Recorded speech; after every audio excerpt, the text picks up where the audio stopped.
In 1985, I was a young software engineering manager just a couple of years out of college and was beginning to put down roots in the first home I could call my own. I still distinctly remember my trip to a local appliance store to buy my first clothes washer and dryer. These were still the days of the lonely Maytag repairman, an advertising icon from my childhood that stood for reliability.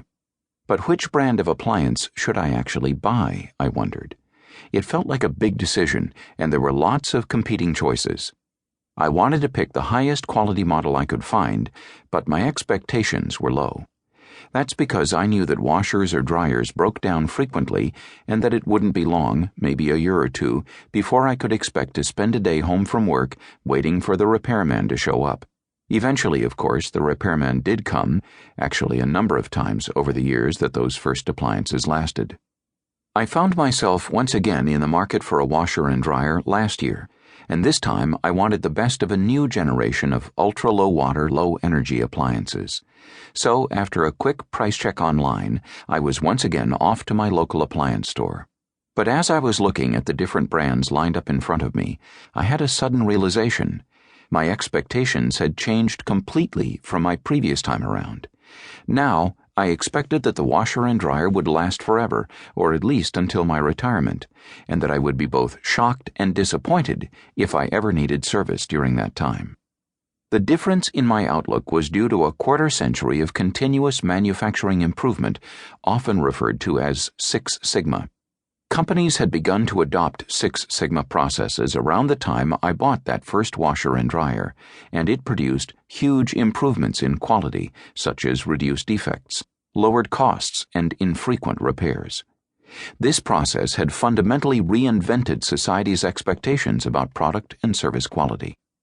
Around the same time I bought that first washer and dryer, I also ordered an amazing new personal computer for my home, an IBM PC-XT. I remember ordering the new toy and waiting, wondering when it would be delivered. I was told it would take about 6 weeks, but no one really knew for sure. Fast forward to spring 2011, when I ordered a new Apple iPad 2. From the instant I placed the order, I could track my newest new toy from its manufacture and engraving in Shenzhen, China, then on to Hong Kong, to Anchorage, and then to my front doorstep in California. And the whole process took less than a week. As with Six Sigma, the emergence of the global real-time supply chain has transformed the world in which we live. Not only can we track our goods around the world with a touch on a screen, but the entire operation of the global economy has changed completely. Not very long ago, large companies had trillions of dollars tied up in inventory, whereas today, brands like Apple maintain less than 5 days of inventory in their supply chain. Let's roll the clock back one more time. I remember when I became a manager at a hot Silicon Valley startup in the mid-1980s that my phone would ring 3 or 4 times a day with a salesperson trying to pitch me some new product or service. Back then, I still answered the phone when it rang, and I'd find myself saying over and over, "No, I'm not interested," and trying to hang up quickly without being too rude. Last week, I counted more than 25 voicemail messages on my office phone, each of them from a salesperson trying to pitch his or her latest wares. I just don't answer my phone nowadays, and neither do most people I know. We simply can't. 99 out of 100 are just another unwanted sales attempt, an expensive, unproductive cold call that's frustrating to both me and to the poor salesperson doing the calling.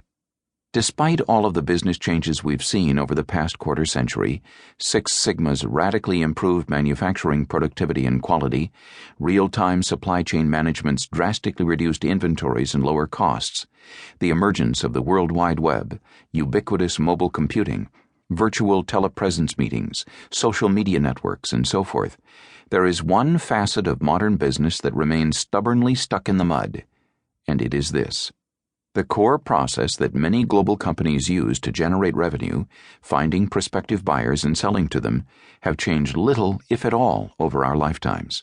The cold call is still king. Salespeople still attend training classes with a fundamental curriculum that hasn't changed in 50 years.